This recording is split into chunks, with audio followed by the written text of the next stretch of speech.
Journalists and other suppurating boils on the buttocks of human degradation are insisting that the Biden classified document scandal, in which the then vice president removed some classified documents to personal locations in a harmless frolic that could have happened to anyone, is entirely different from the Trump classified document scandal, in which Trump removed some classified documents to personal locations in violation of the laws of God and man.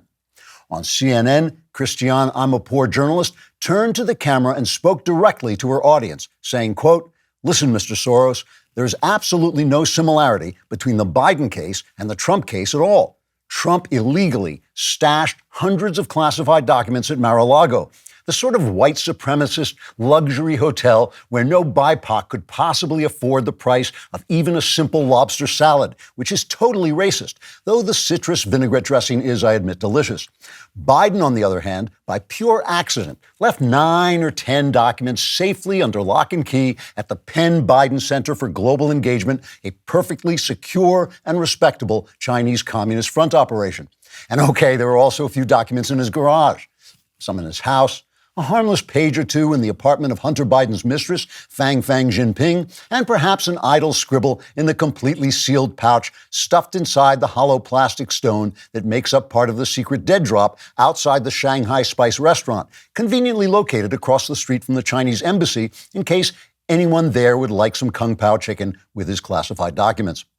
What's more, whereas Trump kept his heinous crimes secret from anyone who didn't happen to be looking at his social media feed, President Biden was completely transparent and immediately told the press absolutely everything as soon as the midterms were over and an anonymous source had already leaked the story to CBS. In fact, the president was so transparent that even after he had told the press absolutely everything, he went on to tell them even more things when it turned out more documents had been found that he hadn't told anyone about when he told them absolutely everything. The president has pledged he will continue to be transparent and tell even more things every single time it becomes impossible to avoid it, unquote. Democrats and other suppurating boils on the buttocks of journalists were also rushing to explain the differences between the two cases as quickly as they could make them up. At a White House press conference, Biden spokeswoman Karine Jean-Identity Hire told reporters with a straight face, quote, "As White House spokeswoman, let me speak plainly. The concatenation of internal rebar has obviously unfurled the dominant carrier of Calidocious," unquote. Miss Jean-Identity Hire then pointed behind the press corps and shouted, "Look over there. Prince Harry is exposing his frozen penis to that enormous Lizzo woman." Then when the journalist turned to look, Miss Jean-Identity Hire quickly ran out the door screaming in Mandarin, "Start the engine, Fang, here I come." On The View, a show that acts as a kind of marriage therapy by making husbands thank the Lord they're not married to one of the women on The View, View host and raven-voiced idiot Joy Behar said, quote, "Look, we all know Donald Trump is a liar, whereas Biden is as honest as any other award-winning PhD who faced down corn pop before getting arrested for marching with Martin Luther King. So when Donald Trump takes classified documents, we know he's up to no good. But when Biden takes classified documents, we can be absolutely certain we'll soon be in a nuclear confrontation with Russia to pay the Ukrainians back for all the sweet graft they gave to Hunter, which is only fair since Biden got 10%, unquote. Both scandals continue to unfold as the FBI agents who raided Mar-a-Lago to seize Trump's papers at gunpoint go about filing those papers in the National Archives under T for totally unimportant. The agents swear they will also vet Biden's papers very carefully as soon as they catch up with Fang and get them back. Trigger warning, I'm Andrew Klavan, and this is The Andrew Klavan Show. I feel hunky-dunky, life is tickety-boo. Birds are winging, also singing hunky-dunky-doo. Ship-shaped, tipsy-topsy, the world is zippity-zing. It's a wonderful day, hurrah, hooray! It makes me want to sing. Oh, hurrah, hooray! Oh, hooray, hurrah! We are back laughing our way through the zombie apocalypse. We'll be talking a lot of zombie apocalypse today. We'll talk about The Last of Us, which is a new show about the zombie apocalypse and the worldwide war over information, which is also a sort of zombie apocalypse. And I think I'm going to have to start with this Steven Crowder kerfuffle, which is a zombie apocalypse of its own. This is a lovely time, beautiful weather. The weather's nice. It's a perfect, lovely afternoon to subscribe to the Andrew Klavan YouTube channel. You want to go on my specific specific personal YouTube channel. You will get exclusive content from me there. And if you ring that little bell, someone you don't know will die, but you will inherit millions of dollars. None of that is true. But here, this is true. If you leave a comment there and it's just absolutely morally reprehensible, we will read it on the air because it will just blend in with everything else we're doing. This is from Craig Simmons. He says, girl, hey, want to come over and watch a movie or something? My parents are gone for the weekend. Me. No, I'm watching this funny bald man play video games and talk about Prince Harry's frozen sausage. So that's an actual, exchange. That was, that's a transcript. And I just wanted to get as many Harry frozen sausage jokes into the front end of the show. Our friends at Genucel Skincare have exciting news to celebrate in 2023. They're introducing their new microbiome moisturizer, which uses the power of probiotics to target skin redness, pesky wrinkles, fine lines, patchy blotches, and other signs of premature aging. These are the same probiotics that are in your yogurt. As it turns out, these super ingredients can have the same nourishing benefits on your skin as they do for your stomach. Probiotic extracts target bad bacteria and restore balance to your skin's protective barrier. Now, every Genucel most popular package includes their new probiotic moisturizer free with your order. My talent manager, Tessa, uses Genucel every day. I'm tired of talking about how beautiful she is, but she is fantastically beautiful. Right now, you can get Genucel's most popular package for 70% off. Visit Genucel.com/Klavan and get your probiotic moisturizer today. Use code Klavan at checkout for an extra 10% off your entire package. That's Genucel.com/Klavan, Genucel.com/Klavan. You probably want to know how to contact Tessa, but instead I'll tell you how to spell Klavan. It's Klavan. There are no easy things. All right, I was going to leave talking about Crowder off till the end of the show and just address it briefly, but it's kind of blown up, and I'm only going to talk about this one time. I didn't want anybody to think I was avoiding it, so I'm going to talk about it. I talked about it already on the All Access a little bit, but I do think I have to talk about it, and I'll explain it all. I'm really sad about it. It has made me unhappy. There are sexual deviants in our schools teaching children that they may be a different sex. There are people trying to destroy the First Amendment, very powerful forces out to destroy the First Amendment, out to stop the Second Amendment, without which you won't have a First Amendment.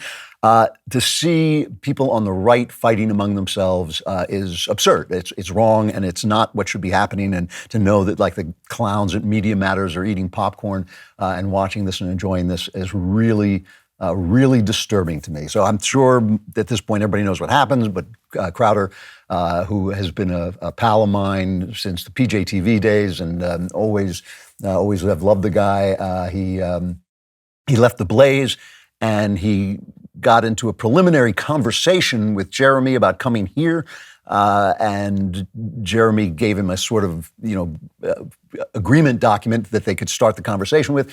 It didn't work out. They separated. And then I think it was a couple of months later, it began to seem to Crowder that some of the clauses in this offer, which was not even an offer, just a preliminary document, were evil. They were basically giving in to big tech and all this stuff. So he went on YouTube, and he didn't name us, but look, this is the day of social media. Not naming somebody is not going to last very long. And he called us, what did he call us? Big con, I guess. So it's big conservative, but it's also big con. And Jeremy responded by putting out the entire deal, the entire offer, as whatever it is, whatever you want to call it, is online. So you can judge for yourself. And, I'll let you judge for yourself. I'm not going to get into, Ben will probably do a great thing about going through the details of it all. That's his bailiwick, not mine. My attitude about this is obvious. I don't have to work here. I've had offers from other places. I can do other things for money. I work here because I love it. I love it here. And I have loved watching it grow from what it was, which was really just me and Ben. Okay, there was Knowles eventually too, but we all make mistakes. No, I mean, I've loved watching it grow. And the reason I love working, and listen, I literally have turned down more money than I get here to stay here because I love it and because I love what we're doing and because I think what we're doing is so important. But the reason I love it more than anything, and more than the cause, more than the stuff we're producing, although all that is incredibly gratifying, is I love the people here. I always have. I always have. I've seen Ben Shapiro walk into riots to say what he wants to say. I know I make fun of Michael Knowles. We're a couple of New Yorkers. We wouldn't know we loved each other if we didn't insult each other. But I have seen Michael Knowles sacrifice very good gigs because of to say the things that he wanted to say. They got him canceled, obviously. Matt Walsh and Candace get all kinds of hate, vicious hate. I don't even know if they talk about it on the air, terrible things. And as you know, if you followed me at all, I've lost almost an entire career to the things that I wanted to say. I still have to fight every day to get the things on into my books and that I want to say because of my opinions just aren't fashionable. They're obviously go against this left-wing grain. So I'm here at a place, we're all here at a place, where guys on Twitter who don't even have the guts to put their real name on their Twitter feed call us sellouts when we say something they disagree with, or say, oh, we're giving into this one, or we're being paid off by that person. None of that is ever happening. I tell you the honest to God truth, that is never happening. And the things I hear them say about us, and again, these are people on Twitter, I'm not talking about Stephen now, there's people on Twitter who don't even put their real names on their feed, but instead what I see is I see people of integrity, all of whom disagree with each other a little bit. We're all conservatives, we all love our country, we all love our liberty, but we all think about different ways of saving it and come out of different directions, and we disagree a lot behind the scenes, but also on backstage we disagree. We argue with one another openly. All of this is here because of Jeremy. And I hate saying anything nice about Jeremy because picking on Jeremy is one of my favorite things to do. But I love the guy. And what he has done here is a beautiful thing. It is a beautiful thing. He is, he has a genius for doing this. He has a genius for bringing out the best in people on air and a genius for making us go with our strengths and bring those strengths out. Just a brief story. When I felt that the quality of my show was falling off because I was doing too much of it, I went to him and said, I don't think I can keep this up at 4 days a week. It's not fun for me anymore. And the minute I said it's not fun, he said, oh, well, then we have to change. We have to rearrange that right away. I mean, how many bosses have you worked for who react to your saying you're not having fun by making sure that you can have fun doing what you do? He is a shrewd, crafty businessman, but an honest man. And so I don't have to explain what I think about these two versions of events because I would not be here if I thought this was an immoral organization. As I say, I don't need to be here. I can go other places. I can go nowhere if I want, just sit at home and play video games. But I'm here because I genuinely love it, and I love the people here. Jeremy at the very top of the list. So Crowder, I love Crowder too, but Crowder is a very, very different kind of person. And I think that the whole point to me about this is that the Daily Wire is a good thing. It is a good thing. It is a thing that didn't exist before. I'm not saying we're first in the field. I would think Fox would have to be first in the field, but we are a new, different, more culturally oriented thing with bigger plans than just Fox News. All the stuff that I used to make speeches about to people saying, aren't people imitating Fox News? Why aren't they doing more? Why aren't there Fox movies and Fox comedy and all that? So all of that stuff we're doing here, and it's incredibly gratifying to me to be a part of it. It's incredibly fun to me. This is a good thing, okay? Now, the people, again, these fake name people on Twitter are always casting about our purity. Nobody's pure. We all are people of integrity, but of course we're not pure. We make mistakes, we're wrong about things, we sometimes zig when we should zag, because we're human beings. But these are people of real integrity, of very solid integrity. And that's an amazing thing to have that many people in one building, who actually do the thing that they have to do. And to have a guy like Jeremy who just said, who never once comes in and says, don't say that because I disagree, or don't say that because I don't like it, or don't say that because, I'll be embarrassed. Not once, ever. So that's the world we live in. And, the stuff that you see on YouTube or on Twitter of people saying this is why they did this, and it's almost all untrue. It's almost all untrue. And especially for somebody like me who lives on another planet. I'm an artist. I live in a world of imagination, and I hope in a spiritual world. All my life, God has sent people who will watch out for me and take care of me. And Jeremy is one of those people, who puts me in a place where I can do what I do and give to you whatever I have to give to you, and make that work. And just one more note about that, and then I'll get back to the Crowder thing. You could bug my house. You could put a listening device in my house, and you would not hear me express something other than chasing my wife around the room or whatever personal things are going on. You would not hear me express an opinion that I haven't told you. I've told you everything, and I've never hidden my opinions from anyone. And that's just what we do here, and it's a beautiful thing. Now, Steven Crowder is also a good thing. He's a different thing. He's a very different kind of guy. Steven Crowder has made me laugh sometimes till I couldn't see straight. He's done things like, for instance, walked into a Muslim bakeries and asked them to bake, a cake for a gay wedding, as a joke. That's hilarious.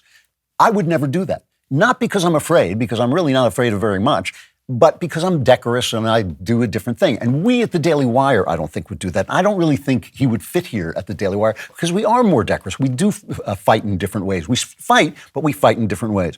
Jeremy is a guy with a strategy, a long-term strategy to beat the left at its own media game, right? He's a very, very clever, brilliant guy at figuring out how to beat the left at its own game.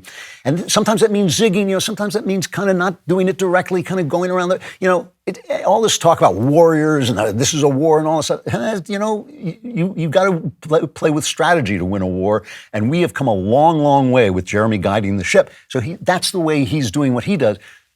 Steven Crowder, God bless him, throws himself at the wall. He just throws himself at the wall, and he does hilarious stuff, and he does different stuff. And we need both those things. We need both those things on the right to beat the left. We need all kinds of things. And I'm glad to see that it's all happening, and I'm really sorry. And listen, I'm not saying anything to you I wouldn't say to Stephen in person, and haven't just said to Stephen in person. I think he did the wrong thing. If he doesn't like Jeremy's business model, let him build his own business and compete with Jeremy, and then Jeremy will have to change, and then he'll have to adapt. If that's what he thinks the right thing to do is, and he thinks it's possible to do it another way, and I'm sure there are other ways to do it, let Crowder do that, And then I have to just address one more thing, because this happened after I talked to Stephen. He recorded a conversation with Jeremy. I'm going to put this as kindly as I can out of my love for Stephen. That's a moral error, okay? That you have to have lost touch with something to do that. That is a moral error. And I'm sorry he did it. And I wish he would think that over again. Think about that some more. Now, I've listened to what some of the other guys are saying. I think Matt Walsh made some really good comments on Twitter. I didn't go on Twitter because I was annoyed with all the fake name guys. But I saw what Candace did. I got to admit, it made me laugh out loud. I mean, God, it was so Candace. She just ripped Crowder to pieces. And I love her to death. And I thought that was, it made me laugh because it was just Candace all over. But that's not where I think this should go. I think it's got to stop. And I hope I'm not in control of all these people. And I know Jeremy won't tell them what to do, but I hope that we leave it alone from here on, because this is not the fight I want to be in. When if you think a friend is doing something wrong, you tell him that, and then if you think that there's a right way you can do it, go off and do it. And that's what I think Crowder should have done. He should build his own business. Let him compete with Jeremy, and if his business model works better than Jeremy's, Jeremy will adapt it. But I just want to tell you that Jeremy is not doing an immoral thing. He's doing a smart, long-term thing. He has a long-term plan. I think he's talked about it openly in his town halls and all this. And I think that it's important. So I think maybe Stephen misunderstood, or maybe there was something else going on in his head. But this is not a battle between good and evil and all this. And all this stuff about heroism and purity and all that. This is not what this is. This is a long-term fight. It took the left 60 years to take our culture over. 60 years, okay? This is not going to happen overnight. We're not going to win overnight. We're going to have to make some back off sometimes. We're going to have to make some compromises along the way, but we will win over time if we play it right. And you know, I don't know how to put this. Like, money, you know, we're supposed to be capitalists. We're supposed to want to make money. And there's nobody faster than the right that says, you're just doing this for money. But of course we're not just doing this for money. I can do other things for more money. You know, those avenues close to me because I do this thing. We're not just in it for money. But money always is a temptation and always offers problems. It always offers problems because there's a tendency to want to do what you do for money. When people say, oh, you know, Klavan didn't say that the election was stolen because he was being paid this or he was being paid. No, I lost audience when I said that. Knew I would lose audience. I did it because I was telling you the truth. On the right, money, the temptation from money is to hate people. If you hate people, if you project hatred and fear, if you tell people that the left is destroying the country and the country's finished and you just despair, you might as well despair unless you send me $25, you will get more money. If you tell people to hate the people who you oppose, you will make more money. If you tell them to be afraid, you will make more money. If you tell them that we can win this and this is a fight we're in, it's going to take time and we're going to do the right thing and we're going to be the good guys in this, you make less money. The temptation from money is always to make people hate and fear. It always is, on the right specifically, although on the left too in some ways. So all I want to say is be a little slow. Be a little slow to hate people because people are getting paid to teach that to you. But most importantly, be incredibly slow to turn us one against another. I know it's a temptation. I don't know what it is about the right that loves doing this, that loves getting, you know, right-wingers to fight with each other. That's not the fight. We have a range of ideas, a range of feelings, but they all are for freedom. They're all for America. They're all for the right that we are trying to protect. If we're going to fight among ourselves, we're dead. We're dead. Stephen should have known this when he started out. This was the mistake, as I told him, this is a mistake he made. He should not have taken this, this big con stuff on air. He should have just built his own business. I hope he does, and I hope he succeeds at it. No one will be happier than me to see Crowder succeed making his own business in another way. But please, if you are looking at this place and thinking this is the heart, the throbbing heart of evil, you do not know what you're talking about. This is one of the best things that has happened to this culture, really, since I've been around, and you know that's since the Civil War. So let us get back to the fight against the bad guys because they are really bad. They are really doing bad things, and we really have to stop them. And the only way we can do that is through the culture. And this place has made more inroads into the culture than any place else. And I'm going to leave it there, not come back to it again. If you own a small to medium-sized business that kept employees on payroll through COVID, you may have a big cash refund waiting for you. The Employee Retention Credit is a tax credit of up to $26,000 per employee. Right now, more businesses than ever qualify. The experts at Refunds Pro can help you cut through the red tape and qualify for this government program. Most of their refunds are over $100,000. Even businesses that have received PPP funds may be eligible. And there are absolutely no fees unless you receive a refund. There's no reason not to apply. If your business experienced shutdowns, limited capacity, supply chain challenges, or reduced revenue due to COVID, you likely qualify. Refunds Pro has already helped hundreds of businesses. Don't lose the refund you're owed by missing the deadline. Get started today with a free 5-minute questionnaire at refundspro.com. That's refunds with an S, pro.com. All right, in the culture segment today, I'm going to talk about The Last of Us, this HBO series, which is based on the video game about a zombie apocalypse. But I want to start and talk a little bit about something that was on the show.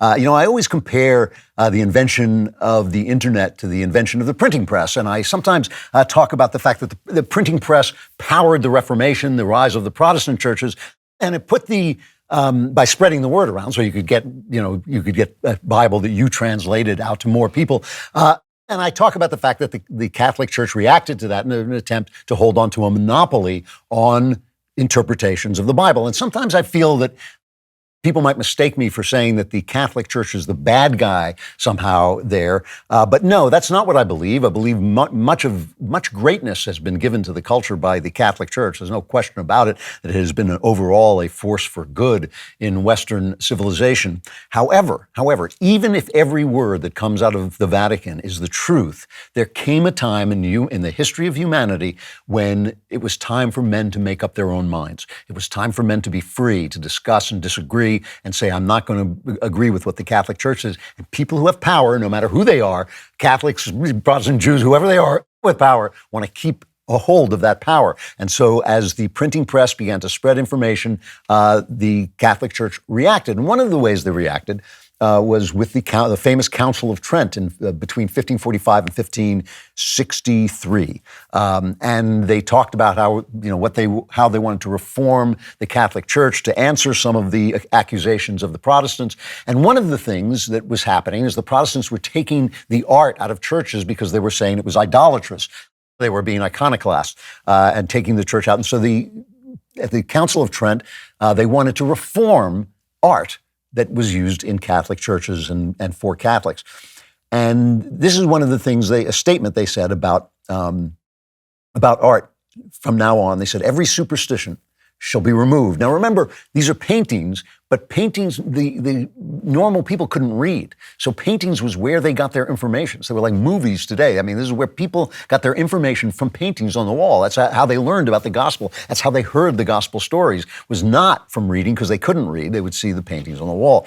So they were talking about the paintings. That every superstition shall be removed. All filthy lucre, that's money, will be abolished. Finally, all lasciviousness will be avoided, in such wise that figures shall not be painted or adorned with a beauty exciting to lust, nor the celebration of the saints, the visitation of relics be by any perverted into revelings and drunkenness, as if festivals are celebrated to the honor of the saints by luxury and wantonness.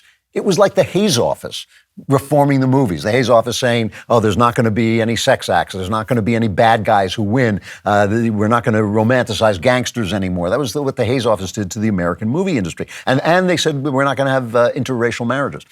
Now, this had a big effect. The most famous result of this Council of Trent was the painting of coverings of drapery on the nudes in the Sistine Chapel. The Sistine Chapel, Michelangelo's Sistine Chapel, was a scandal because he just painted so many nudes. There were so many like backsides and front sides and all this stuff. And it was about a year after Michelangelo died, they started painting, as you see, all these very colorful draperies on people covering up their private parts. And this was in reaction to the Council of Trent. So it was like the Hayes Office. They were kind of cleaning stuff up a little bit.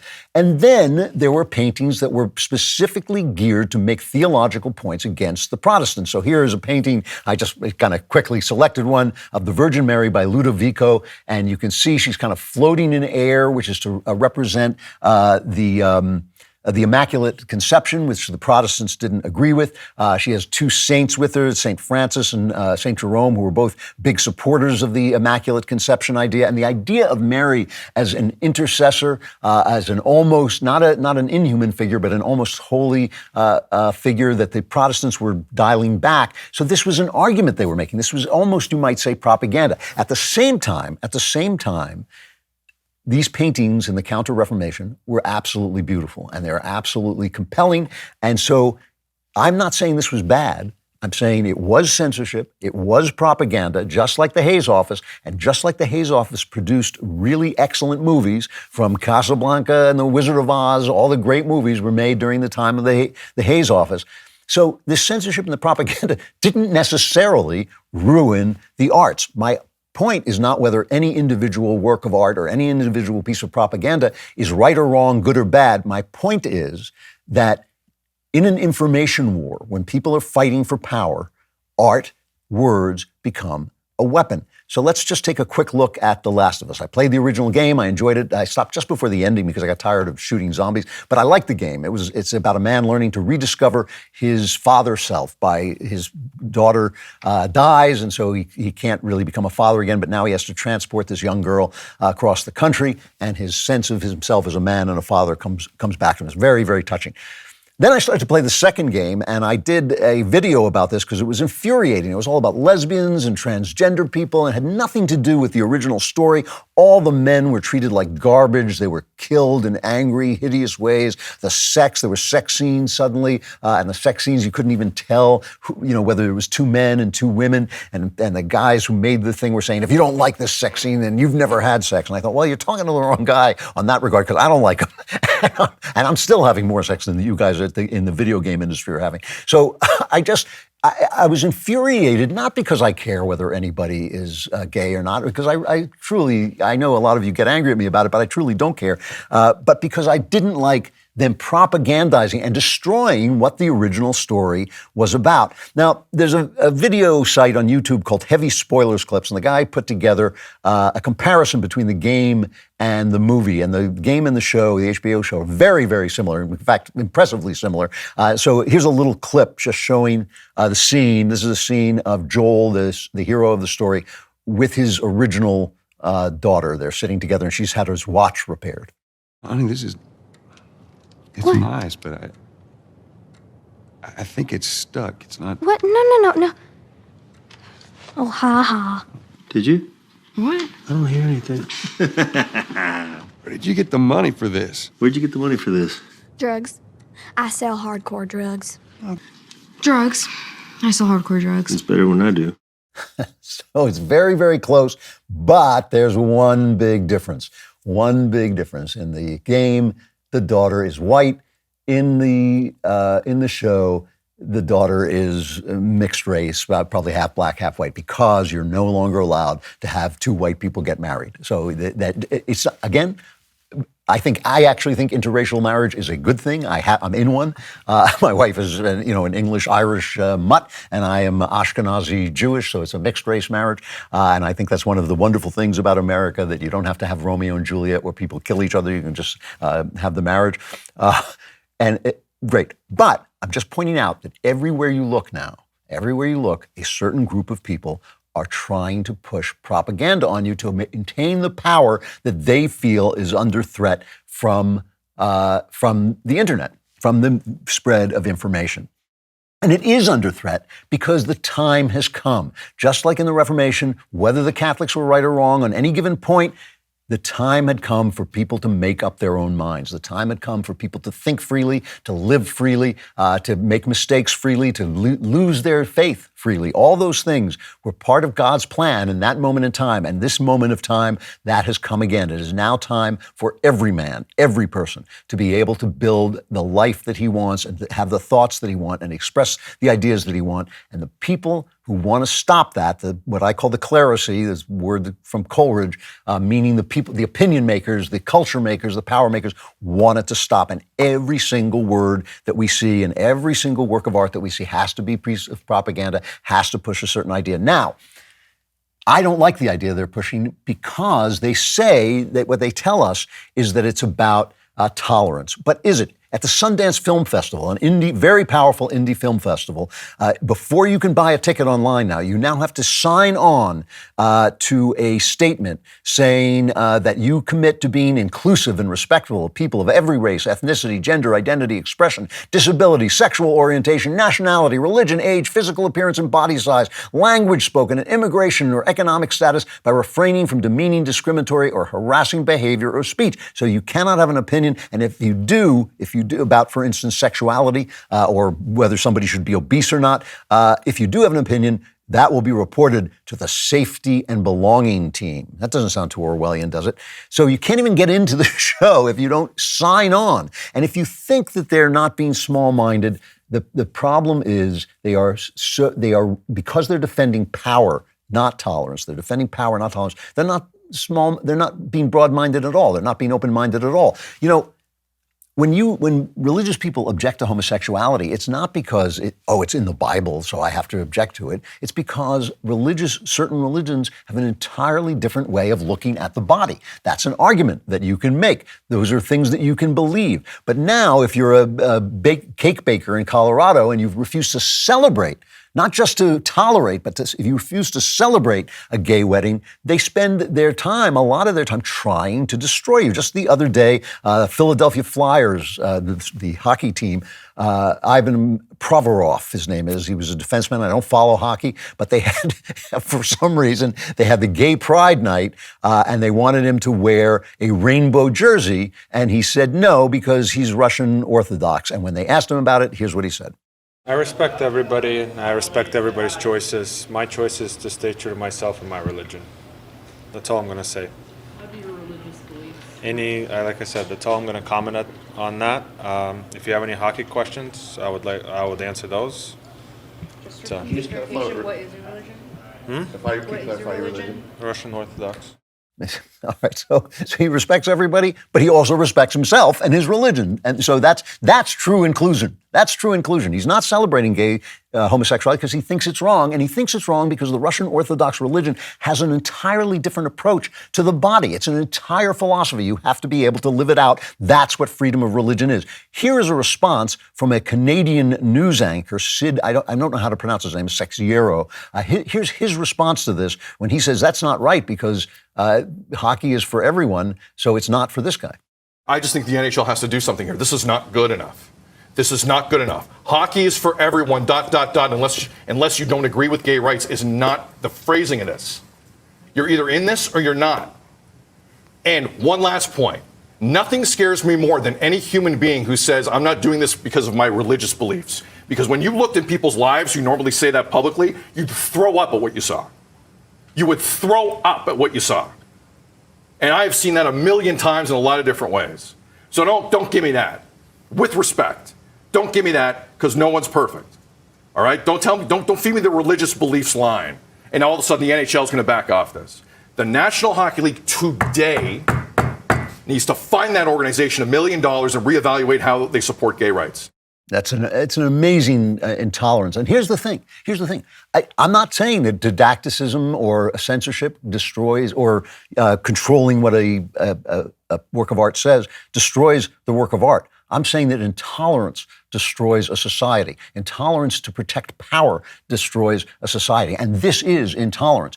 It doesn't bother me that there are leftist movies. It has never bothered me that there are leftist movies. It bothers me that there are no right-wing movies. And if there is a right-wing movie, and the entire world falls down on top of it, unless it's from somebody as powerful as Clint Eastwood, and then they just ignore it. You're right. If it's American Sniper and it's a huge hit, they just ignore the fact that it has undermined their entire argument. This is the battleground. The battleground is information. The battleground is information because of the internet, and the weapons are art and news and lies, right? And the goal, from our point of view, from my point of view, is human liberty. The goal is not to silence the left. The goal is not to silence the left. It is to keep the right from being silenced, which is what is happening. The war is being waged all around us in every single thing that you see, every single thing that you see. There's no reason not to hear from the left if you're allowed to speak your mind on the right. And that's the problem we have now. It's not that what they're saying, it's what they're not letting anybody else say. You know, it can be tough to stick to your New Year's resolution. You set out with lofty goals, stick to them for 2 weeks, then you fall right back into your old habits. Lucky for you, here is a goal you can accomplish today. Complete your will with Epic Will. For just $119 and in as little as 5 minutes, Epic Will can help you create your last will and testament, living will, and even healthcare power of attorney. Their step-by-step online form makes it incredibly easy. All you need to do is fill in the blanks. It is just so important to have a will. I know I'm never going to die, but some other people might die, and you want to make sure the people you leave behind are taken care of. 50% of Americans don't have a will. Choose today to be in that smarter half. Go to epicwill.com and use promo code Klavan to save 10% on Epic Will's complete will package. That's epicwill.com, promo code Klavan. So you need to know how to spell Klavan. K-L-A-V-A-N, there are no E's in Klavan.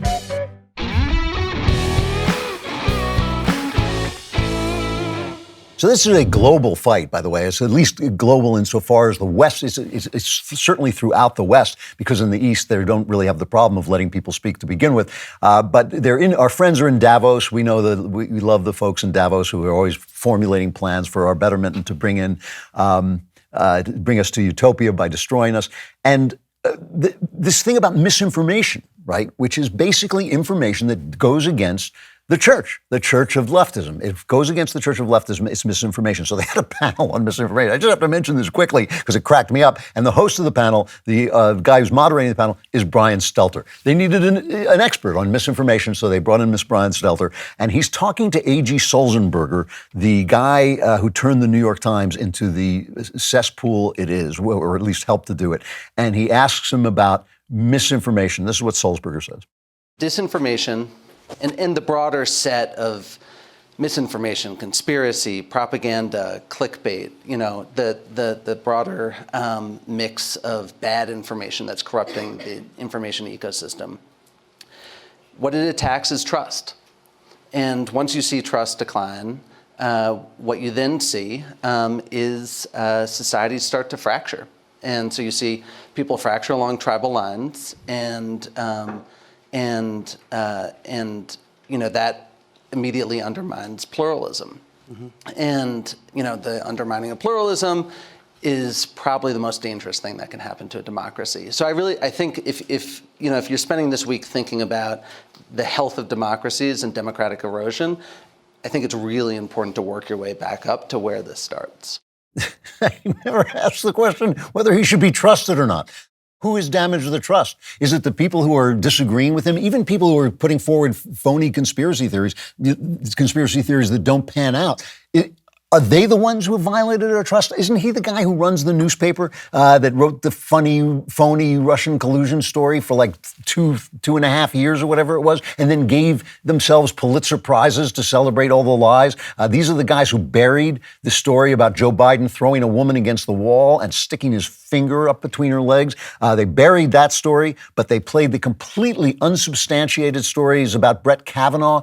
For weeks on end, they ran stories by women saying, well, I was once assaulted, so Kavanaugh must be guilty. I mean, genuinely saying that. Who's destroying trust? The Prime Minister of New Zealand just announced she's not running. She's a darling of the left. The New York Times says, she was so popular because she kept New Zealand open during COVID. She did not. She locked it down. They're lying about her because she was a gun snatcher and a person who wanted to went to the UN and said we need to censor misinformation. She's basically the authoritarian princess whom they love. She's leaving because when she took away people's guns, crime in this virtually crimeless society of New Zealand skyrocketed. It's on the climb. And so she's losing votes, and the economy is doing badly because of her lockdowns. She's losing votes to a center-right party. And so they're lying. The New York Times is just lying about her. Who is violating their trust? They're not trustworthy. They are not trustworthy. We've seen it again and again. The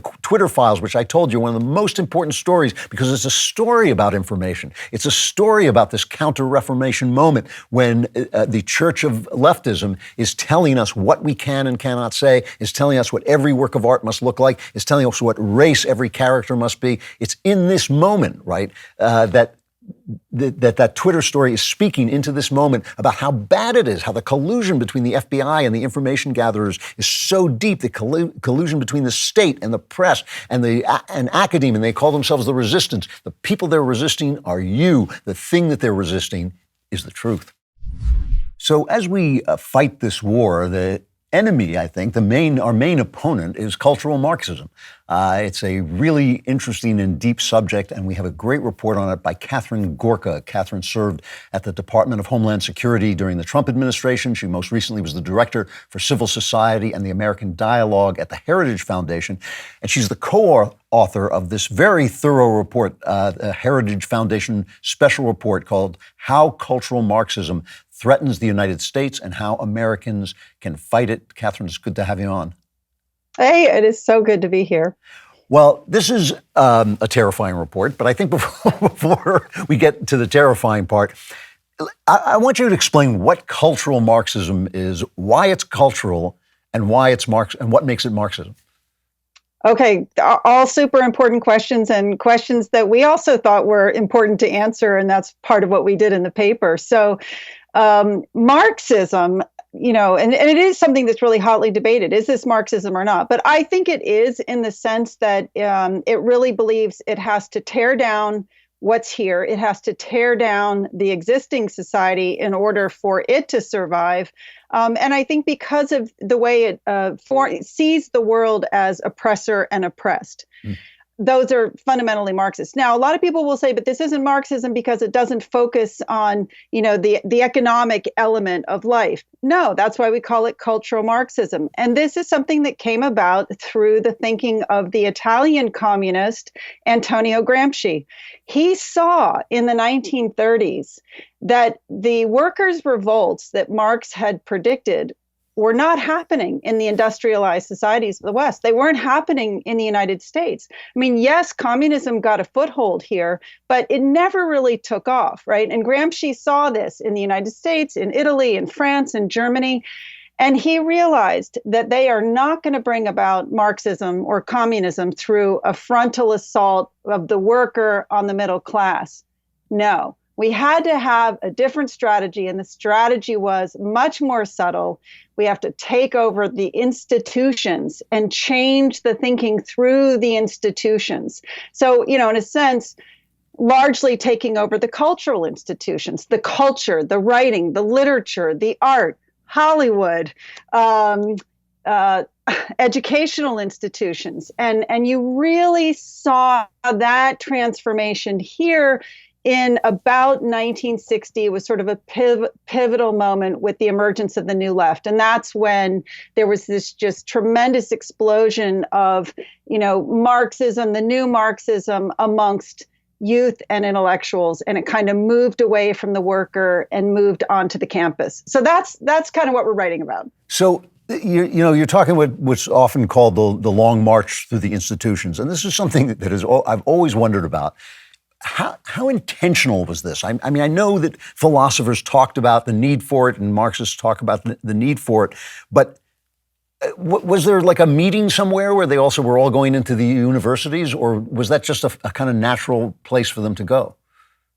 Wow, that is such an interesting question. And I'm not sure that I can answer it definitively, but what I will say, I mean, what Mike and I found, and it was so interesting to dig into this, right, was to find sort of pivotal moments that kind of helped further it along. So I'm going to say I think it was probably a little bit of both. I think there was some discussion somewhere amongst people, yes, this is going to work, but then also they saw it happening. So, one of the things that I think is really interesting, there's a moment in 1960 when the Columbia sociologist C. Wright Mills kind of observed, he didn't plan this, but he observed the revolutionary movements around the world seem to be happening among the young intelligentsia. So therefore, this is the new left. Boom. That kind of, that gained traction because people already saw this. But I think it's really interesting when you think about it. Just the year before, Harvard University invited the young Fidel Castro to come and give a talk. So Fidel, a 32-year-old law student at that point, had just, brought about his own revolution in Cuba. I'm sorry, I just have to ask, what the heck were they thinking to invite him to Harvard? But they did. And, that too sort of sparked. And so there were so many factors, I think, that led into this. So I'm going to say, I think in some way, I think it was probably a combination of some planning, some thought, but also some kind of spontaneous, this thing just started gaining speed. And what exactly is the intention? I mean, when we talk about economic Marxism, we know that the intention is kind of the workers, own the means of production, and that everybody's sort of equal. There's no economic injustice. What is the purpose of cultural Marxism?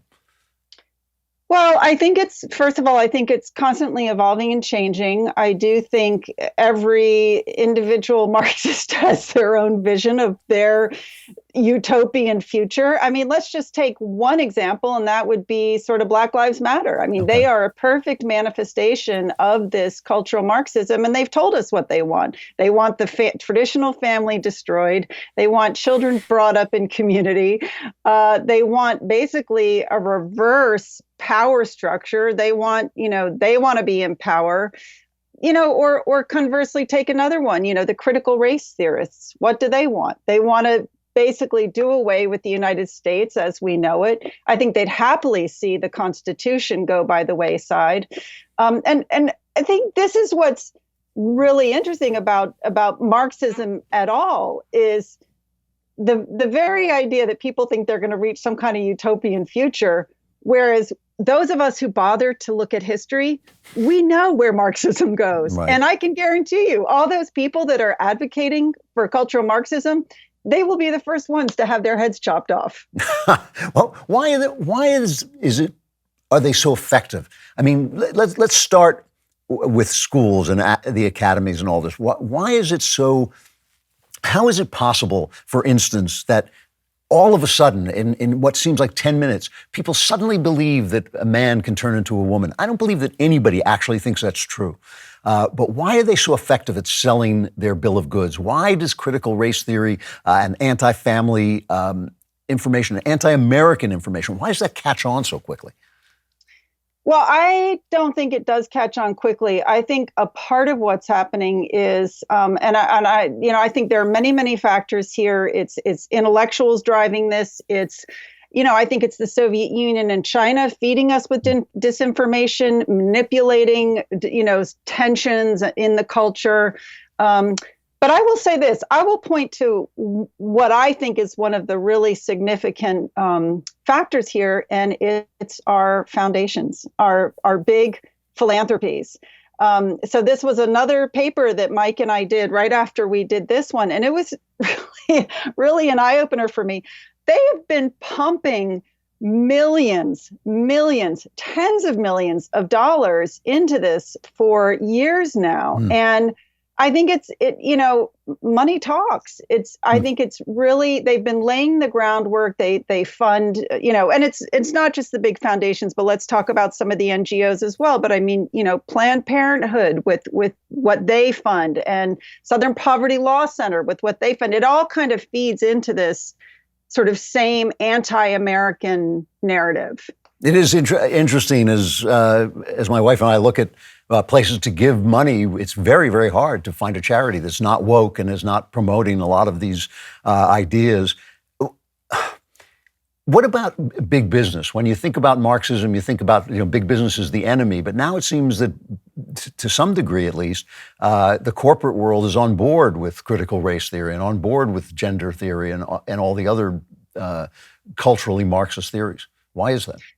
This, to me, is one of the biggest mysteries. You think they of anybody would understand, how effective our free market system is in not just in allocating resources, but in innovating, in leading people to prosperity, and and just in so many things that it really kind of baffles me. And all I can say is, I guess people get caught up in the bandwagon.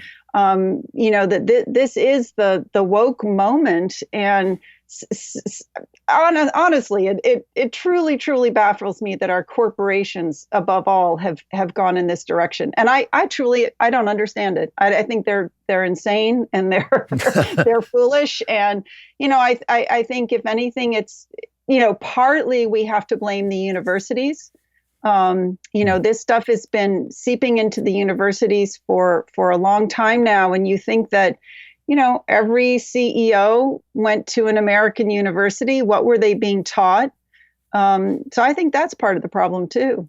If you step back now and you say, where are we? What's if we want to fight back about this, which is the next question I'm going to ask you. But before I get to that, what's the battlefield look like now? Are we completely routed, or is it 50-50, or where do you think we are? Oh no, we are so outnumbered. Okay. The battlefield is a little bit scary, but I will say this, when I think about in the long term, when I think about like, it's going to be sort of the homeschooled kids up against the public school kids, I put all my money on the homeschooled kids, right? So I say, thank God for homeschooling. Thank God for classical education. There are still American youth who are being educated with the right ideas, right? And I think, I'm going to put my faith in them. And I think the other thing I have to say is the parent of two kids in their 20s. It's been really interesting to see sort of their evolution. I think in a lot of ways, COVID was good for us because I think it showed a lot of kids what it looks like when the government takes control of your life, and they hated it. It was irrational, it was controlling, it was unjust. They did not like that feeling that their lives were not in their own hands. So maybe in the long run, that's going to be the thing that saves us. Do you think it's possible to take the institutions back, or do we have to start to build new? You talk about homeschooling, but and I'm very, very in favor of homeschooling, but it's sort of saying the public schools are a lost cause. Do you think that there's any chance of winning back the Yale and Harvard, or do you have to start again? I think, again, that's a very, very important question. I'll tell you where I put my hope is in the 100,000 plus members of Moms for Liberty and other organizations like that, all the parents that are now really putting themselves out there to fight for their children in K through 12 education. What I think is going to happen is you've got a whole generation now of parents that have really put themselves on the line fighting for their kids. And I think as their kids go to college, you're going to start to see the fight happening there. I don't think it happened in my generation. We blithely sent our kids off to the schools that we respected when we were young. I think now we know better. But I think it's sort of this next generation. And the only other thing I'll say is I do think, again, this is a tiny movement, but I am encouraged because I increasingly hear of colleges and universities that are fighting back. So somebody just told me about Southern Wesleyan University, where they've got a new president who said, woke comes here to die. He is really taking a stand, and you do have a handful of those. But boy, I tell you, it is going to be the fight of our generation. Interesting. Now, one thing, I've only got like about a minute left, but a lot of people on the right talk about localism. Localism is the answer. We've got to start fighting on the local level. We've got to stop worrying about what's happening at Davos and start, concentrating on our communities. You sort of recommend that in this report. What exactly does that look like in everyday life? Yeah, I couldn't agree more. It means everything from volunteering to be an election officer, to running for a local office, to, supporting your local candidates, getting out and fighting for your local candidates, getting involved in your local citizen organizations. I 100% agree that it's going to happen. The change is going to happen locally. So you're talking about political action. What about cultural action?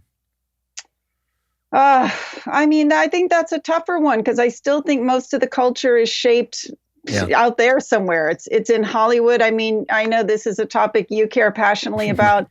Our wealthy conservatives have to start funding movies and TV shows to push back against Hollywood. So I think on the cultural level, I see that as that takes big money. It takes big money. Yeah. Catherine Gorka, really nice talking to you. The report is from the Heritage Foundation on Cultural Marxism. As I say, it's not comforting, but it's interesting, and I think we have to know it if we're going to fight back. Thanks very much for coming on. Thanks for having me. I know you're looking at this beautiful shaved head and saying, how does he get that so beautiful? Jeremy's Razors. Jeremy's Razors is offering a big discount right now, 40% off on all razor subscriptions. Why? I'm glad you asked. 1 year ago, Joe Biden tried to force vaccines on just about everyone. Here's what Jeremy, co-CEO of the DailyWire, had to say about that. We won't be enforcing Joe Biden's unconstitutional and tyrannical vaccine mandate. That's it. We'll use every tool at our disposal, including legal action, to resist. What an evil guy. And yes, that's the same Jeremy from Jeremy's Razors, who you may remember from the viral commercial.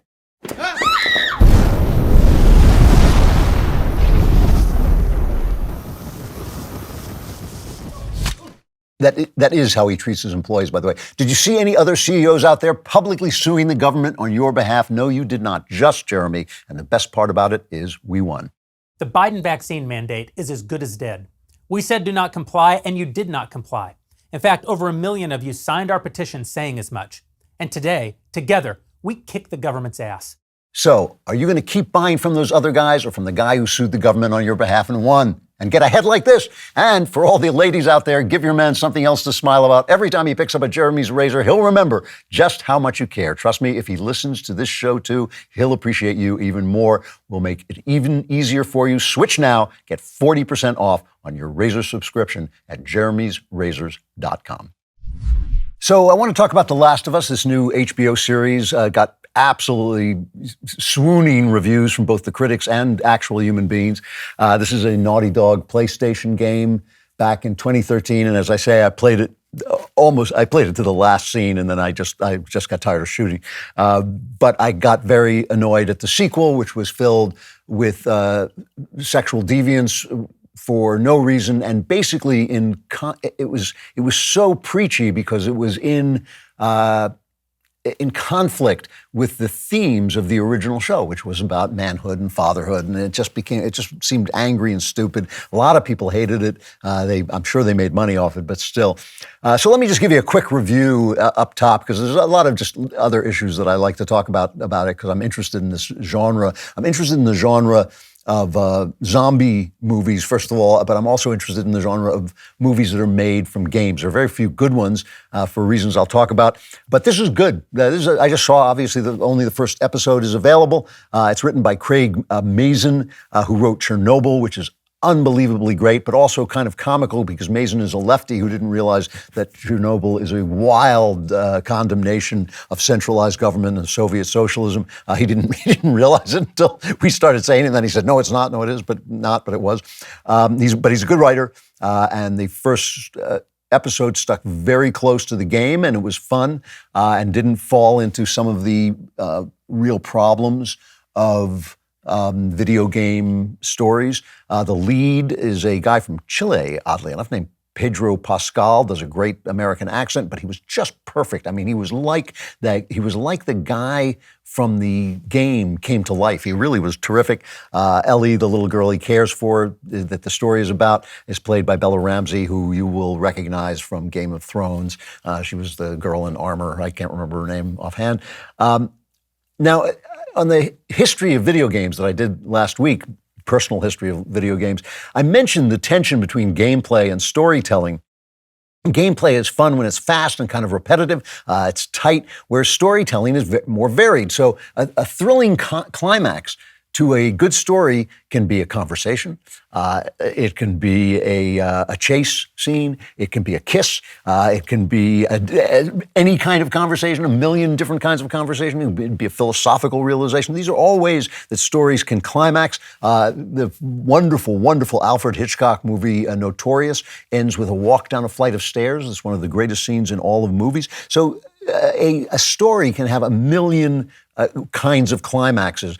But in games, the climax is almost always going to be a fight. In most video games, in most popular platform video games, the story is going to be a fight, which is limiting story-wise. It generally means, not all the time, but it generally means that video game storytelling is stuck in the form of an action movie. Plot development, action. Plot development, car chase. Plot development, action. Everything resolving itself through action, and that can be great. I love action movies, I watch them all the time. They don't obviously achieve the level of art most of the time. Most of the time, they're just kind of fun and brainless, and being a fun, brainless kind of person, I enjoy them. But they can be elevated to really good stuff like The Matrix or Die Hard, which are both action movies. If the characters are well drawn, if the idea is really original, if the stakes are high, and if the action, and this is the most important one, is varied and creative. So if you remember The Matrix, it had wonderfully new special effects, the slow motion action, the action action meant something. The fact that people could do certain things had really resonant meaning. Having, as I think, one of the best prose action writers in the country, I know that if you can make action have emotional resonance, it's just much better than just a lot of punching and hitting. Die Hard the same way. Die Hard was one of the greatest action sequences I've ever seen. The one that ends with him jumping off the building with the fire hose, or at least that's in the middle of it. It's just an amazing, amazing sequence of varied action. That's going to be really spectacular, but most video games haven't risen to that level. Probably because of the technology. It's just easier to do the same things over and over again. But Gears of War is one I remember that has really good, varied action, really interesting. The Hitman games turn the action into a puzzle, and that's interesting. Assassin's Creed games are kind of a blend of puzzle and action. So it can be done, but most of the time, it is just repetitive. Like even, the guy who did Last of Us, Neil Druckmann, he was the guy who created or co-created the game at Naughty Dog. He also did one of my favorite game series, Uncharted. And one of the things I used to hate about Uncharted is it's famous for these endless gun battles, just on and on and on. I would always set it at the lowest level, not just because I got so bored of the gun fights. But that happens a lot in video games, that the action is kind of repetitive, and that plays over into the movies, and the movies become repetitive and silly and not very interesting. In zombie stories, there is a lot of zombie shooting, a lot of shooting zombies, and that was true in the game The Last of Us as well. Now, there's one other thing I should say before I talk more about it. I don't like zombie movies. The only zombie movie I ever liked was The Night of the Living Dead. Their popularity, I think, reflects something in our culture that is the rise of materialism. And if you take materialism to its further level, where all ideas ultimately go, we're just food. And so why shouldn't we have zombies? Why shouldn't we eat each other? Why, what if you haven't got a soul? What's the problem with my eating you if I happen to be hungry? So the zombie movies are the ultimate horror movie about materialism, and so that's purely personal. That I find them very repetitive, right? And I find them unpleasant. I watched the opening of The Walking Dead when it first came out. I watched the first episode of The Walking Dead, and I thought, wow, that is really well written, really well plotted. I am never watching that again. Why? Because I watch TV at night most of the time. I didn't want to go to bed after watching a guy who'd been half-eaten crawl across the grass to eat somebody else. I just thought, that's not the image I want to take to bed with me. So I just, there are other great things to watch, so I did. But also, there's a kind of sameness to zombie stories. In the same way there's a sameness to all superhero stories. And you can say that there's a sameness to all stories, right? All stories follow certain kinds of rules, but it's a question of degree. If you pick up an anthology of vampire stories, there's a great one called the Dracula Book of Vampire Stories. By the third one, you just get tired of the beautiful girl is losing energy and what's the matter with her and she's pale and what are those two marks on her neck? It's just the same kind of thing over and over again. To just show you what I mean, but also to sort of talk more about The Last of Us, one of my favorite scenes in all scary movies, and one of the scariest movies I ever saw, is Night of the Living Dead, made for a dime. It's like, has kind of second-rate actors in it. It's all very, very much, it's on the cheap. It's on the arm. But the opening sequence is a brother and sister go to visit their mother's grave. And in the background, you don't know anything is wrong with the world. It's a zombie apocalypse, but they don't know it yet. In the background, there's a spooky-looking guy walking around. Here's the scene. Well, you used to really be scared here. Johnny. You're still afraid. Stop it now, I mean it. They're coming to get you, Barbara. Stop it. You're ignorant. They're coming for you, Barbara. Stop it! You're acting like a child! They're coming for you! Look! There comes one of them now! He'll hear you! Here he comes now! I'm getting out of here! Johnny!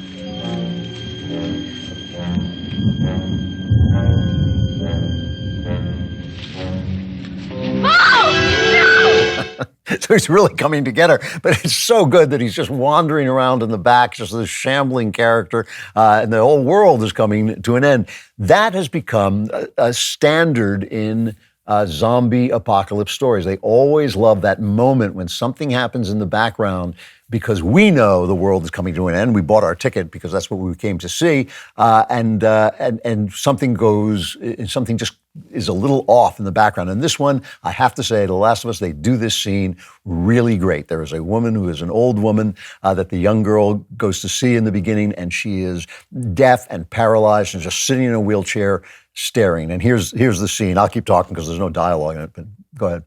I don't know why I talked to her. She's completely deaf. She's sitting in the background, out of focus, like in Night of the Living Dead. The character that is scaring you is out of focus, which is scary in itself, by the way. The young girl gets up and she's looking around, and she's kind of a smart girl, so she first she looks at the lady in the wheelchair, and we get to see she is frozen solid. She is just catatonic, right? She cannot move, she cannot talk, she cannot hear, that she is gone.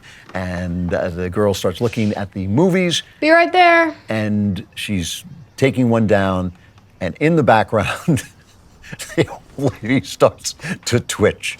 And that was a good scare. That was, I mean, because it's not a jump scare. I hate jump scares. They're cheap.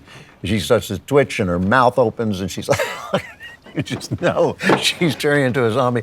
That's scary stuff. It's really good, and it's really, it takes a lot. It's not easy. I have been in searches for directors for scary movies. It's not easy to scare people. So this is a story, an Odyssey story. It's a story of a journey that has to be taken, and that gives a fresh feeling to the story. They have a reason to move. I don't want to give too much away. Probably most of you who are going to watch it already know the story, but still, I don't want to give too much away. But Joel, the hero, who is grieving his lost daughter, has to take a young girl on a trip.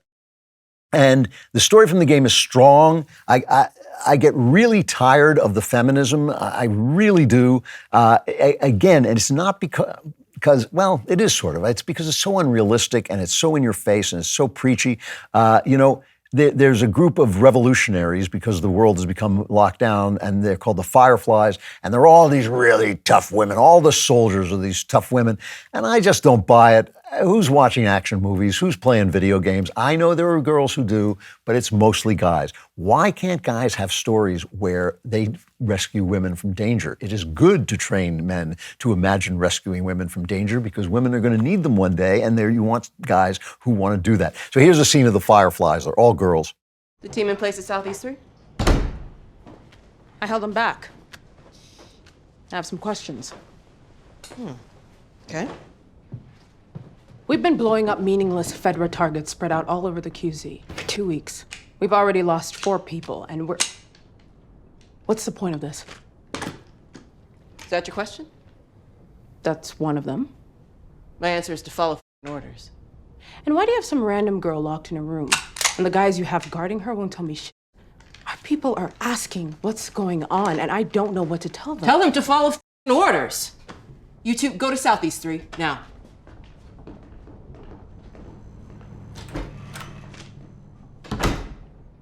Kim. Marlene? We are in a war against a military dictatorship to restore democracy and freedom. Does that sound about right? Yes. Are we winning? Are we beating Fedra here? Are the Fireflies beating Fedra anywhere? Rebellion takes time. You fight for 20 years and you get nowhere, you're not a rebellion. Just spray paint. So, you know when Matt Walsh says there shouldn't be women announcers in football, and he's being terribly small-minded and bigoted, and I completely agree with him. And I just don't think, and I also likewise think, that I get very tired of women warriors in action films. Action films are mostly for guys, but they should really be about guys. They should put people who are going to really be there. If there's a revolutionary force, it's going to be a bunch of guys. And I just don't like being preached to, and I don't like being preached to something that's not real.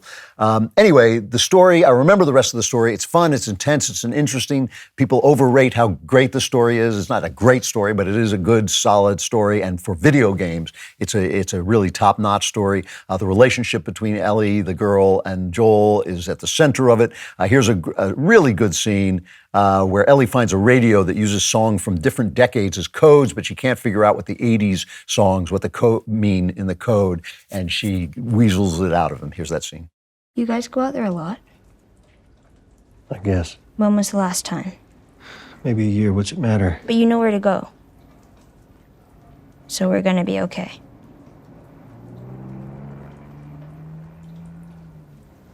Yeah.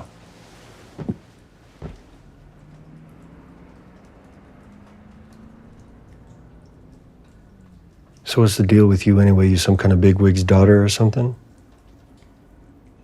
Something like that.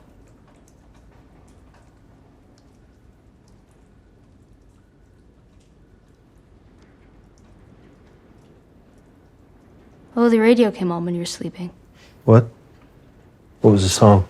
They kept saying like wake me up before you go. Gotcha. 80s means trouble. It's a good scene. It's charming. It plays back to the original scene with his daughter and the watch that we played before. It's a father trying to break out of a shell of grief. If you loved the game, you're going to love the movie. I think love this show. It's well done, well acted, silly feminist propaganda, but it's the small-minded counter-Reformation world we are in, and I can't wait for the lesbian sequel to ruin the whole thing. But enjoy it while you can. It looks like it's going to be really good. So if you are not a subscriber to Daily Wire Plus, it's almost like walking on a wire without a net, because when the wire falls, as indeed it must, as all things fall in the end, and you are plunged into the Klavanless week, you are missing this extra 10 minutes of member block in which we will talk about drag queens. And you hit the Klavanless, eternal Klavanless week, all the earlier. However, just to show you that we care about you even when you don't subscribe, we will solve all your problems first with the mailbag. 600,000 Hiroshima-class atomic bombs exploding every single day on the Earth. Al Gore. Losing elections just drives these guys crazy. All right, from Bradley, dear Klavan, the only man funnier than the lunatics on libs of TikTok. I am trying to decide whether or not to pursue this girl romantically before I move away for school. We have been exceptionally good friends for nearly 3 years now, and recently we both have realized that all our mutual friends and our parents, to a slight extent, have been trying to match us together. In a brief conversation about it, we kind of laughed it off and agreed it wouldn't make sense for the main reason that I would be moving away relatively soon, about 8 months in the future. However, since that conversation, I haven't been able to stop thinking that maybe I should pursue her. She is a lovely, incredibly feminine and Christian woman who exudes life and joy everywhere she goes. Many of the qualities I have found to be lacking in other girls, I find her to have in spades: a conservative worldview, an incredibly tender heart, a deep yearning to be a mother, the list goes on. I've known her long enough to know that if I were to date her for a short period, I'm confident I would know if she was the one for me to marry or not. It would not take years of dating. The risk in pursuing her now is potentially damaging a truly meaningful friendship with her and her family as well. So, Mr. Klavan, the one who truly deserves the title of lowercase g, lowercase k, God King of the Daily Wire, any advice or guidance is very much appreciated. Let me ask you a question, Bradley. Are you out of your mind? Are you crazy? Wait, let me just read this again. She is lovely, incredibly feminine, and Christian woman who exudes life and joy everywhere she goes, tender heart, a deep yearning to be a mother. What's wrong with you? Of course you should pursue her. Do I have to do everything for you? I mean, of course. What are you thinking? What do you think? And you're her friend. You know, you're going to sit around and go, well, what if this, what if that? You're right. That all those things could happen. It could ruin your relationship. It could ruin your relationship with her family. It could end your friendship. But, dude, I mean, the game is worth the candle. Yes, pursue her. Go after her. You know, find out if you want to marry her. If you want to marry her, then marry her. Yeah, she sounds great. She sounds great. If you don't, guess what? Somebody else will. So go ahead now. But don't even listen to the rest of the mailbag. Go ahead. Call her up. I like the easy questions. From Julia, I have a dating question for you and would love your male wisdom. My mother has joked with me to be less myself early on with dating, and has made me wonder if maybe I'm a little too transparent early on, or if I show my personality too much on first, second dates. I think I have a good sense of humor, but also these days it doesn't seem like guys even care about that anyway, and maybe I come off as too much. Is there any merit from your perspective in being yourself a little less and playing the game early on? Thanks so much. Sincerely, clearly not my mother's favorite child. No, I mean, I think there is something to think about here, but no, it's not a good thing to not show a guy yourself, because if he falls in love with somebody else, it's not going to work out, right? It's going to go bad because you weren't honest with him. You know, he's going to be blindsided and he's going to be unhappy with it. And you are, I'm sure you sound from your letter, lovable. I'm sure you are lovable. And But there is something to think about. It's not. If you meet a guy who doesn't want to laugh and you're a funny person, then that's not the right guy. You want a guy who wants a funny person, if that's who you are.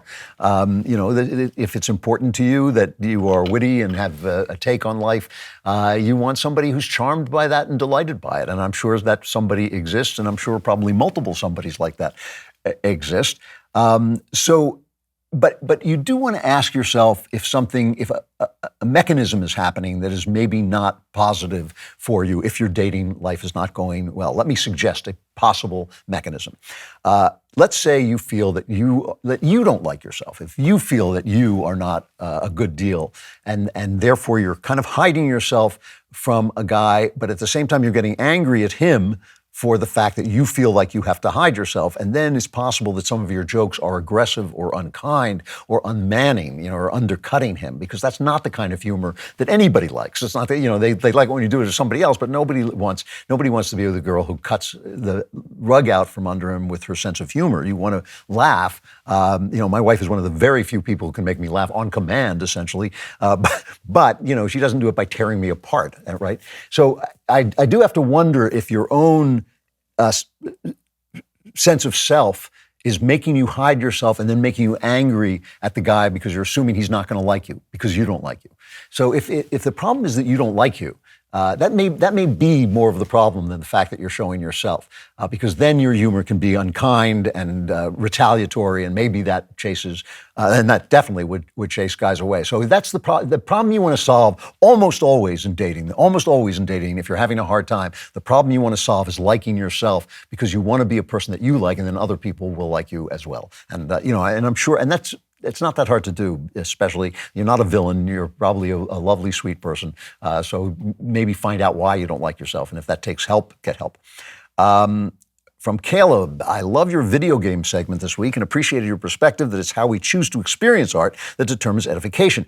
You mentioned, though, that you thought most in-game stories were repetitive and simplified. I was curious if there was any franchise you found interesting. The Resident Evil series had a great deal of big pharma vibes to it and even had a full series of novels written to go with it. As a larger question, is it difficult to enjoy stories as an older person when everything reminds you of something you've read before? That's actually an interesting question. I've read so much that I do recognize patterns very quickly. I do know when a story, because I do it for a living. For instance, after watching 5 episodes of Lost, I turned to my wife and said, they can't get out of this in an honest way. I'm not watching anymore. And I was right. They couldn't get out of it in an honest way. I just knew that they had paid too heavy a price for their special effects. By special effects, I mean, we just found a door in the middle of the jungle. You can do that once. You do it 7 times in one episode. You're not going to be able to explain it, except if it's a dream or you're dead, which was really the story of Lost that they didn't want to tell. So yeah, I get bored very quickly. So when I've seen things before, when I figure out what's going on, I no longer want to watch.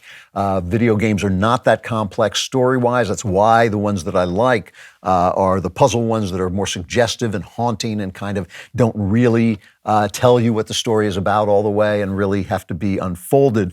But also something else happened. In the period, almost always, the first period that an art form starts out in is the most creative, because there's things that haven't been done before. There's so many things that haven't been done before. So, when English drama really took off in Elizabethan England, that was its great moment. It doesn't mean that it didn't have great moments again, but that early time when no one's done anything before, when you're inventing the form, essentially, the novel form, which comes in, kind of late in the 18th century, just so many things to do with the novel. By the time you get to Ulysses, there's not that much left to do with it, and so it dies off for a while and maybe goes into other forms. So that was what happened with video games, because no one had done it before. It was so creative in the early days. Myst and Diablo and Realms of the Haunting, everything was just a new, powerful game. And so the form itself has gotten tired out and has reached the end of its first really productive, really creative period. But that doesn't mean there won't be more productive periods ahead and more creative periods ahead. And it doesn't mean that in even an unproductive period, great work won't be done. That's the thing. There can always be, as I constantly say, the best writer of the last generation was Tom Stoppard, a playwright, and there's a form that has been done to death and has been dead forever, but still Stoppard is the best writer going in his time, and so that comes back. I've seen a lot of stuff. I don't have to experience ugliness anymore if I don't want to. I don't have to experience, things that just make your nerves jangle if I don't want to, unless it's really well done, because I've seen it all before. So that's kind of a relief. But on the other hand, when something really reaches me, when something touches me, it touches me more deeply than anything ever has before, because there's all those other things that have gone into it. And because as you grow older, if you pay attention, you become a deeper person. There's more places for a story to go inside you and to move inside you, and it's really a wonderful experience. So you get it, with old age, with aging, the thing is you lose stuff, but you also gain stuff. It's a very, very interesting and powerful period of life, and actually kind of great, except for the fact that you see this wall up ahead. So that's the honest answer to your question. Stop there. For those of you who aren't subscribers, so long. It's a shame, but if you subscribe, we've got 10 more minutes to go before you hit the Klavanless Week.